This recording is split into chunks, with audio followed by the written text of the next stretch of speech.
Hello, assalamu alaikum. How are you? What's new? What's happening? What's exciting? It is Thursday, alhamdulillah. So this will be our last chapter of this week, although inshallah tomorrow after Jummah prayers I will do another chapter.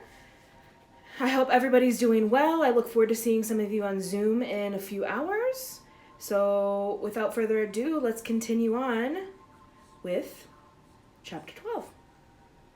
The Mirror of Erised. Christmas was coming. One morning in mid-December, Hogwarts woke to find itself covered in several feet of snow. The lake froze solid, and the Weasley twins were punished for bewitching several snowballs so that they followed Quirrell around, bouncing off the back of his turban. The few owls that managed to battle their way through the stormy sky to deliver mail had to be nursed back to health by Hagrid before they could fly off again. No one could wait for the holidays to start. While the Gryffindor common room in the Great Hall had roaring fires, the drafty corridors had become icy, and a bitter wind rattled the windows in the classrooms. Worst of all were Professor Snape's classes down in the dungeons, where their breath rose in a mist before them, and they kept as close as possible to their hot cauldrons. "I do feel so sorry," said Draco Malfoy one potions class, "for all those people who have to stay at Hogwarts for Christmas because they're not wanted at home." He was looking over at Harry as he spoke.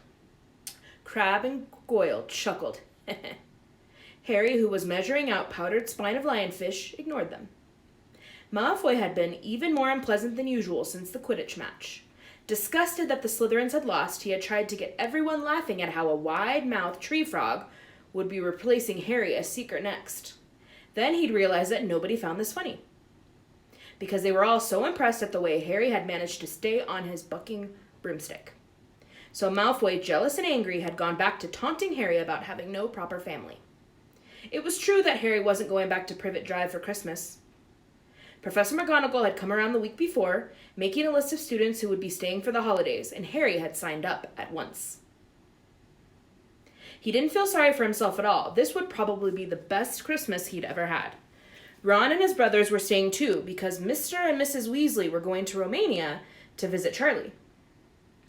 When they left the dungeons at the end of potions, they found a large fir tree blocking the corridor. Ahead, two enormous feet sticking out at the bottom, and a loud puffing sound told them that Hagrid was behind it. "Hi, Hagrid. Want any help?" Ron asked, sticking his head through the branches. "Nah, I'm all right, thanks, Ron." "Would you mind moving out of the way?" came Malfoy's cold drawl from behind them. "Are you hoping to earn some extra money, Weasley? Hoping to be gamekeeper yourself when you leave Hogwarts? I suppose that hut of Hagrid's must seem like a palace compared to what your family's used to." Ron dived at Malfoy just as Snape came up the stairs. "Weasley!" Ron let go of the front of Malfoy's robes. "He was provoked, Professor Snape," said Hagrid, sticking his huge hairy face out from behind the tree. "Malfoy was insulting his family." "Be that as it may, fighting is against the Hogwarts rules." "Hagrid," said Snape silkily, 5 points from Gryffindor, Weasley, and be grateful it wasn't more. Move along, all of you." Malfoy, Crabbe, and Goyle pushed roughly past the tree, scattering needles everywhere and smirking. "I'll get him," said Ron, grinding his teeth at Malfoy's back. "One of these days I'll get him." "I hate them both," said Harry, "Malfoy and Snape." "Come on, cheer up, it's nearly Christmas," said Hagrid. "Tell you what, come with me and see the Great Hall. It looks a treat."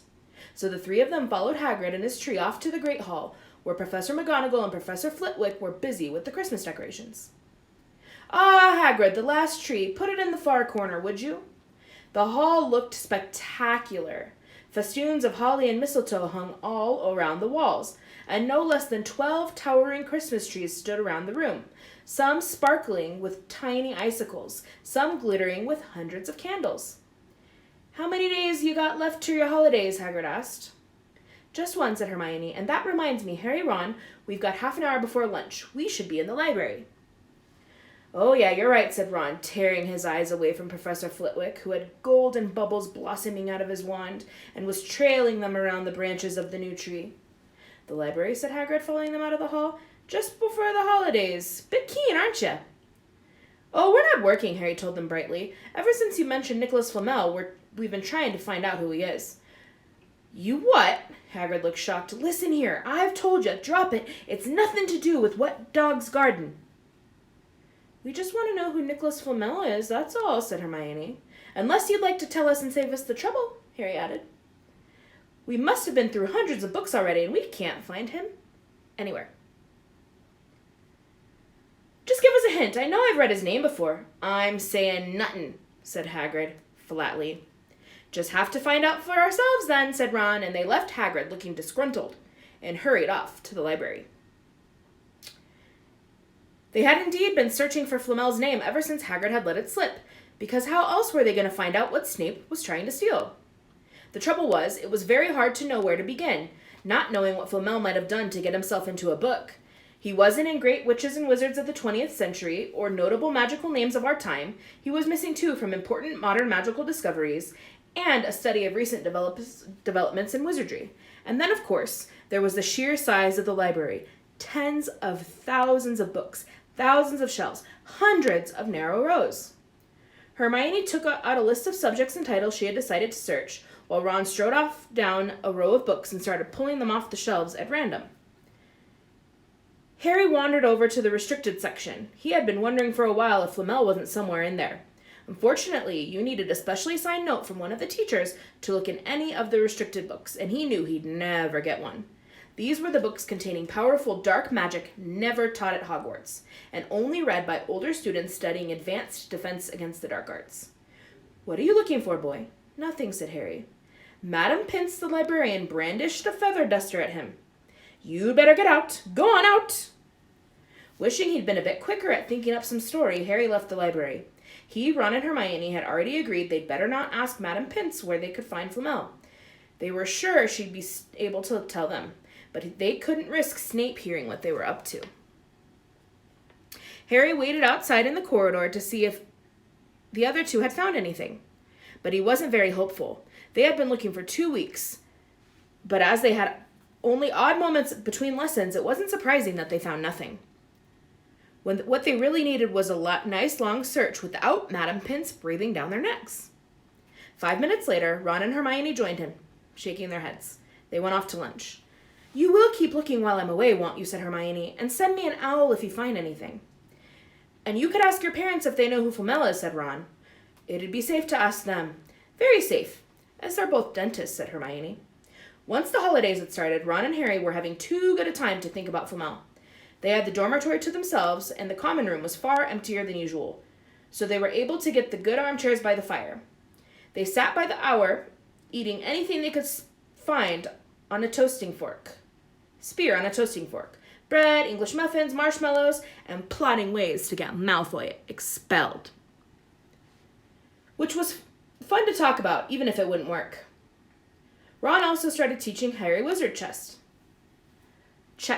This was exactly like Muggle chess, except that the figures were alive, which made it a lot like directing troops in battle. Ron's set was very old and battered. Like everything else he owned, it had once belonged to someone else in the family, in this case, his grandfather. However, old chessmen weren't a drawback at all. Ron knew them so well he never had trouble getting them to do what he wanted. Harry played with chessman Seamus Finnegan had lent him, and they didn't trust him at all. He wasn't a very good player yet, and they kept shouting different bits of advice at him, which was confusing. Don't send me there. Can't you see his knight? Send him. We can afford to lose him. On Christmas Eve, Harry went to bed looking forward to the next day for the food and the fun, but not expecting any presents at all. When he woke early in the morning, however, the first thing he saw was a small pile of packages at the foot of his bed. Merry Christmas, said Ron sleepily as Harry scrambled out of bed and pulled on his bathrobe. You too, said Harry. Will you look at this? I've got some presents. What did you expect, turnips? Said Ron, turning to his own pile, which was a lot bigger than Harry's. Harry picked up the top parcel. It was wrapped in thick brown paper, and scrawled across it was "To Harry from Hagrid." Inside was a roughly cut wooden flute. Hagrid had obviously whittled it himself. Harry blew it. It sounded a bit like an owl. A second, very small parcel contained a note. We received your message and enclosed your Christmas present. From Uncle Vernon and Aunt Petunia. Taped to the note was a 50-pence piece. That's friendly, said Harry. Ron was fascinated by the 50 pence. Weird shape. This is money? You can keep it, said Harry, laughing at how pleased Ron was. Hagrid and my aunt and uncle, so who sent these?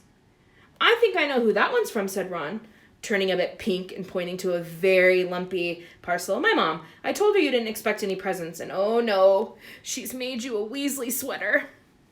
Harry had torn open the parcel to find a thick, hand-knitted sweater in emerald green and a large box of homemade fudge. Every year she makes us a sweater, said Ron, unwrapping his own, and mine's always maroon. That's really nice of her, said Harry, trying the fudge, which was very tasty. His next present also contained candy, a large box of chocolate frogs from Hermione. There was only one parcel left. Harry picked it up and felt it. It was very light. He unwrapped it. Something fluid and silvery gray went slithering to the floor where it lay in gleaming folds. Ron gasped. I've heard of those, he said in a hushed voice, dropping the box of every flavored beans he'd gotten from Hermione. If that's what I think it is, they're really rare and really valuable. What is it? Harry picked the shiny, silvery cloth off the floor. It was strange to the touch, like water woven into material. It's an invisibility cloak, said Ron, a look of awe on his face. I'm sure it is. Try it on. Harry threw the cloak around his shoulders and Ron gave a yell. It is! Look down! Harry looked down at his feet, but they were gone. He dashed to the mirror. Sure enough, his reflection looked back at him, looked just as his head suspended in midair, his body completely invisible. He pulled the cloak over his head, and his reflection vanished completely. There's a note, said Ron suddenly. A note fell out of it. Harry pulled off the cloak and seized the letter. Written in narrow, loopy writing he had never seen before were the following words. Your father left this in my possession before he died. It is time it is returned to you. Use it well. A very Merry Christmas to you. There was no signature. Harry stared at the note. Ron was admiring the cloak. I'd give anything for one of those, he said. Anything. What's the matter? Nothing, said Harry. He felt very strange.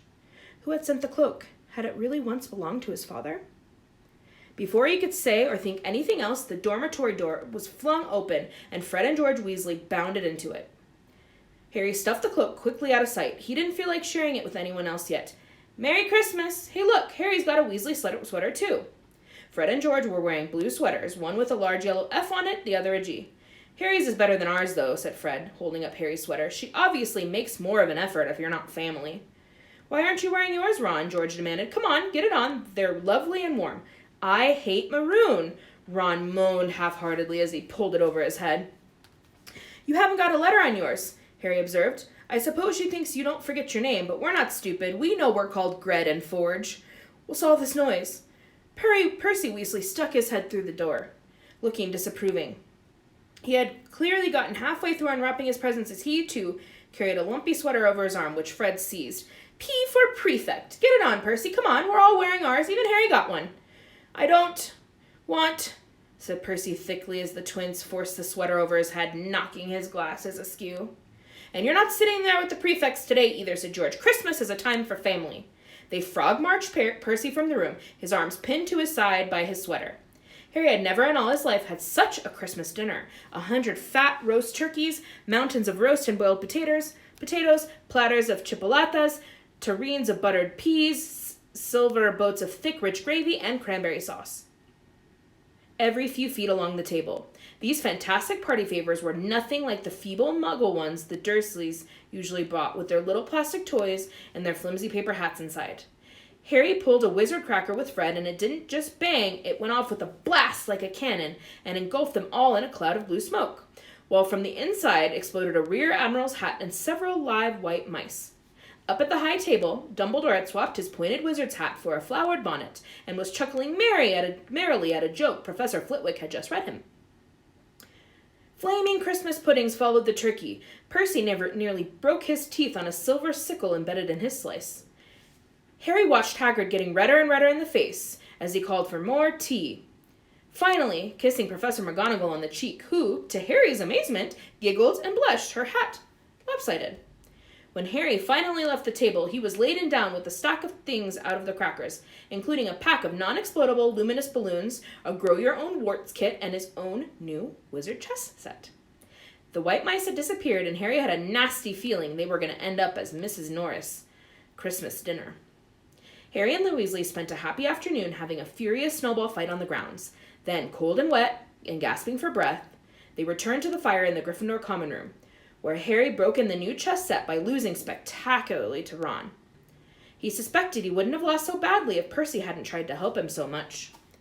After a meal of turkey sandwiches, crumpets, trifle, and Christmas cake, everyone felt too full and sleepy to do much before bed except sit and watch Percy chase Fred and George all over the Gryffindor Tower because they'd stolen his prefect badge. It had been Harry's best Christmas day ever, yet something had been nagging at the back of his mind all day. Not until he climbed into bed was he free to think about it, the invisibility cloak, and whoever had sent it. Ron, full of turkey and cake and with nothing mysterious to bother him, fell asleep almost as soon as he'd drawn the curtains of his four-poster. Harry leaned over the side of his own bed and pulled the cloak out from under it. His father's. This had been his father's. He let the material flow over his hands, smoother than silk, light as air. Use it well, the note had said. He had to try it, now. He slipped out of bed and wrapped the cloak around himself. Looking down at his legs, he saw only moonlight and shadows. It was a very funny feeling. Use it well. Suddenly, Harry felt wide awake. The whole of Hogwarts was open to him with his cloak. Excitement flooded through him as he stood there in the dark and silence. He could go anywhere in this, anywhere, and Filch would never know. Ron grunted in his sleep. Should Harry wake him? Something held him back. His father's cloak. He felt this time, the first time, he wanted to use it alone. He crept out of the dormitory, down the stairs, across the common room, and climbed through the portrait hole. "Who's there?" squawked the fat lady. Harry said nothing. He walked quickly down the corridor. Where should he go? He stopped, his heart racing in thought, and then it came to him. The restricted section at the library. He'd be able to read as long as he liked, as long as it took to find out who Flamel was. He set off, drawing the invisibility cloak tight around him as he walked. The library was pitch black and very eerie. Harry lit a lamp to see his way along the rows of books. The lamp looked as if it was floating along in midair, and even though Harry could feel his arm supporting it, the sight gave him the creeps. The restricted section was right at the back of the library. Stepping carefully over the rope that separated these books from the rest of the library, he held his lamp up to read the titles. They didn't tell him much. Their peeling, faded gold letters spelled words and languages Harry couldn't understand. Some had no title at all. One book had a dark stain on it that looked horribly like blood. The hairs on the back of Harry's neck pricked. Maybe he was imagining it, maybe not, but he thought a faint whispering was coming from the books, as though they knew someone was there who shouldn't be. He had to start somewhere. Setting the lamp down carefully on the floor, he looked along the bottom shelf for an interesting book. A large black and silver volume caught his eye. He pulled it out with difficulty, because it was very heavy, and balancing it on his knee, let it fall open. A piercing, blood-curdling shriek split the silence. The book was screaming! Harry snapped it shut, but the shriek went on, one high, unbroken, ear-splitting note. He stumbled backward and knocked over his lamp, which went out at once. Panicking, he heard footsteps coming down the corridor outside. Stuffing the shrieking book back on the shelf, he ran for it. He passed Filch in the doorway. Filch's pale, wide eyes looked straight through him, and Harry slipped under Filch's outstretched arm and streaked up the corridor, the book's shrieks still ringing in his ears. He came to a sudden halt in front of a tall suit of armor. He had been so busy getting away from the library, he hadn't paid attention to where he was going. Perhaps because it was dark, he didn't recognize where he was at all. There was a suit of armor near the kitchens, he knew, but he must be 5 floors above there. You asked me to come directly to you, Professor, if anyone was wandering around at night, and someone's been in the library restricted section. Harry felt the blood drain out of his face. Wherever he was, Filch must know a shortcut, because a soft, greasy voice was getting nearer, and to his horror, it was Snape who replied. The restricted section. Well, they can't be far. We'll catch them. Harry stood rooted to the spot as Filch and Snape came around the corner ahead. They couldn't see him, of course, but it was a narrow corridor, and if they came much nearer, they'd knock right into him. The cloak didn't stop him from being solid.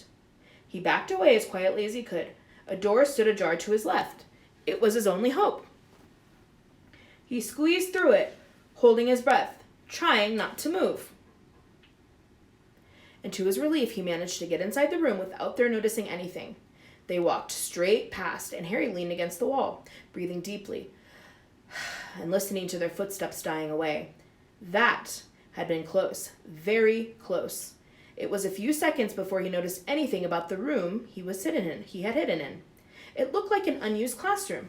The dark shapes of desks and chairs were piled against the walls, and there was an upturned wastepaper basket.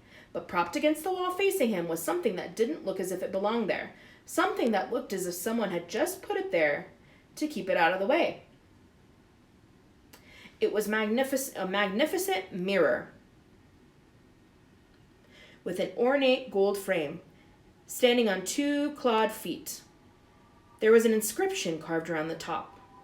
Erised strat eru oit ub kafru oit o wosi. His panic fading now that there was no sound of Filch and Snape, Harry moved closer to the mirror. Wanting to look at himself but seeing no reflection again, he stepped in front of it. He had to clap his hands to his mouth to stop himself from screaming. He whirled around. His heart was pounding more furiously than when the book had screamed, for he had seen not only himself in the mirror, but a whole crowd of people standing right in front of him. Behind him, rather. But the room was empty. Breathing fast, he slowly turned back to the mirror. There he was, reflected in it, white and scared looking, and there reflected behind him were at least 10 others. Harry looked over his shoulder, but still no one was there. Or were they all invisible? Was he, in fact, in a room full of invisible people? He looked in the mirror again. A woman standing right behind his reflection was smiling at him and waving. He reached out a hand and felt the air behind him. If she was really there, he'd touch her. Their reflections were so close together. But he only felt air. She and the others existed only in the mirror. She was a very pretty woman. She had dark red hair, and her eyes were just like mine, Harry thought, edging a little closer to the glass. Bright green, exactly the same shape, but then he noticed that she was crying, smiling, but crying at the same time. The tall, thin, black-haired man standing next to her put his arm around her. He wore glasses and his hair was very untidy. It was stuck up at the back, just as Harry's did. Harry was so close to the mirror now that his nose was nearly touching his reflection. "Mom," he whispered. "Dad?" They just looked at him, smiling. And slowly, Harry looked into the faces of the other people in the mirror and saw other pairs of green eyes like his, other noses like his, even a little old man who looked as though he had Harry's knobbly knees. Harry was looking at his family for the first time in his life. The Potters smiled and waved at Harry, and he stared hungrily back at them, his hands pressed flat against the glass as though he was hoping to fall right through and reach them. He had a powerful kind of ache inside him, half joy, half terrible sadness. How long he stood there he didn't know. The reflections did not fade, and he looked and looked until a distant noise brought him back to his senses. He couldn't stay. He had to find his way back to bed. He tore his eyes back from his mother's face, whispered, "I'll come back," and hurried from the room. "You could have woken me up," said Ron crossly. "You can come tonight. I'm going back. I want to show you the mirror." "I'd like to see your mom and dad," said Ron eagerly. "And I want to see all your family, all the Weasleys. You'll be able to show me your other brothers and everyone." "You can see them any old time," said Ron. "Just come around my house this summer. Anyway, maybe it only shows dead people. Shame about not finding Flamel, though. Have some food or something. Why aren't you eating anything?" Harry couldn't eat. He had seen his parents, and he would be seeing them again tonight. He had almost forgotten about Flamel. It didn't seem very important anymore. Who cared what the three-headed dog was guarding? What did it matter if Snape stole it, really? "Are you all right? You look odd." What Harry feared the most was that he might not be able to find the mirror room again. With Ron covered in the cloak too, they had to walk much more slowly the next night. They tried retracing Harry's route from the library, wandered around the dark passageways for nearly an hour. "I'm freezing," said Ron. "Let's forget it and go back." "No," Harry hissed. "I know it's here somewhere." They passed the ghost of a tall witch gliding in the opposite direction and saw no one else. Just as Ron started moaning that his feet were dead with cold, Harry spotted a suit of armor. "It's here. Just here, yes." They pushed the door open. Harry dropped the cloak from around his shoulders and ran to the mirror. There they were, His mother and father beamed at the sight of him. See, Harry whispered. I can't see anything. Look at them all. There are loads of them. I can only see you. Look at it properly. Go on, stand where I am. Harry stepped aside, but with Ron in front of the mirror, he couldn't see his family anymore. Just Ron in his paisley pajamas. Ron, though, was staring, transfixed at his image. Look at me, he said. Can you see all your family standing around you? No, I'm alone, but I'm different. I look older, and I'm head boy. What? I am wearing the badge like Bill used to, and I'm holding the house cup and the Quidditch cup. I'm Quidditch captain, too. Ron tore his eyes away from the splendid sight and looked excitedly at Harry. Do you think this mirror shows the future? How can it? All my family are dead. Let me have another look. You had it to yourself all last night. Give me a bit more time. You're only holding the Quidditch cup. What's interesting about that? I want to see my parents. Don't push me. A sudden noise outside the corridor put an end to their discussion. They hadn't realized how loudly they'd been talking. Quick! Ron threw the cloak back over them as the luminous eyes of Mrs. Norris came round the door. Ron and Harry stood quite still, both thinking the same thing. Did the cloak work on cats? After what seemed like an age, she turned and left. This isn't safe. She might have gone for Filch. I bet she heard us. Come on. And Ron pulled Harry out of the room. The snow still hadn't melted the next morning. Want to play chess, Harry? Said Ron. No. Why don't we go and visit Hagrid? No, you go. I know what you're thinking about, Harry. That mirror. Don't go back tonight. Why not? I don't know. I just have a bad feeling about it. And anyway, you've had too many close shaves today. Filch, Snape, and Mrs. Norris are wandering around. So what if they can't see you? What if they walk into you? What if you knock over something? You sound like Hermione. I'm serious, Harry. Don't go. But Harry only had one thought in his head, which was to get back in front of the mirror, and Ron wasn't going to stop him. The third night, he found his way more quickly than before. He was walking so fast he knew he was making more noise than was wise, but he didn't meet anyone. And there were his mother and father smiling at him again, and one of his grandfathers nodding happily. Harry sank down to sit on the floor in front of the mirror. There was nothing to stop him from staying there all night with his family, nothing at all, except, so, back again, Harry. Harry felt as though his insides had turned to ice. He looked behind him. Sitting on one of the desks by the wall was none other than Albus Dumbledore. Harry must have walked straight past him, so desperate to get to the mirror he hadn't noticed him. I didn't see you, sir. Strange how nearsighted being invisible can make you, said Dumbledore, and Harry was relieved to see he was smiling. So, said Dumbledore, slipping off the desk to sit on the floor with Harry, you, like hundreds before you, have discovered the delights of the Mirror of Erised. I didn't know it was called that, sir, but I expect you've realized by now what it does. It shows me my family, and it showed your friend Ron himself as head boy. How did you know? I don't need a cloak to become invisible, said Dumbledore gently. Now, can you think what the Mirror of Erised shows us all? Harry shook his head. Let me explain. The happiest man on earth would be able to use the mirror of Erised like a normal mirror. That is, he would look into it and see himself exactly as it is. Does that help? Harry thought. Then he said slowly, It shows us what we want, whatever we want.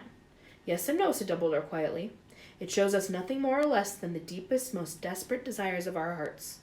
You, who have never known your family, see them standing around you. Ronald Weasley, who has always been overshadowed by his brothers, sees himself standing alone, the best of them all. However, this mirror will give us neither knowledge or truth.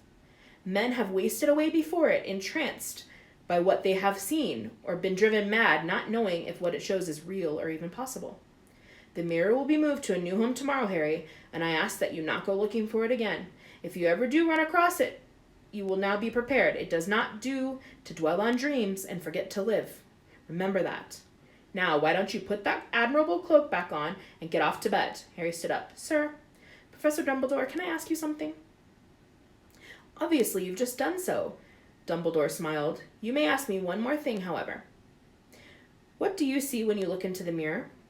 I see myself holding a pair of thick woolen socks. Harry stared. One can never have enough socks, said Dumbledore. Another Christmas has come and gone, and I didn't get a single pair. People will insist on giving me books. It was only when he was back in bed that it struck Harry that Dumbledore might not have been quite truthful. But then he thought, as he shoved Scabbers off his pillow, it had been quite a personal question. So, the end of chapter 12. Harry has discovered the deepest desires of his heart. he had a little conversation with Dumbledore, and he spent Christmas, the happiest Christmas of his life, even though he's not with family, with his friend Ron at Hogwarts. I am losing my scarf. It must remind you guys of class time, because this is normal for me, isn't it? Constantly messing with it and having it falling off my head. And I will see all of you in a couple of hours. It's about 3:55 p.m. now, so I'll see you at about 6 o'clock and 6:45. But you probably won't see this until after that. So, Assalamu alaikum, stay out of trouble.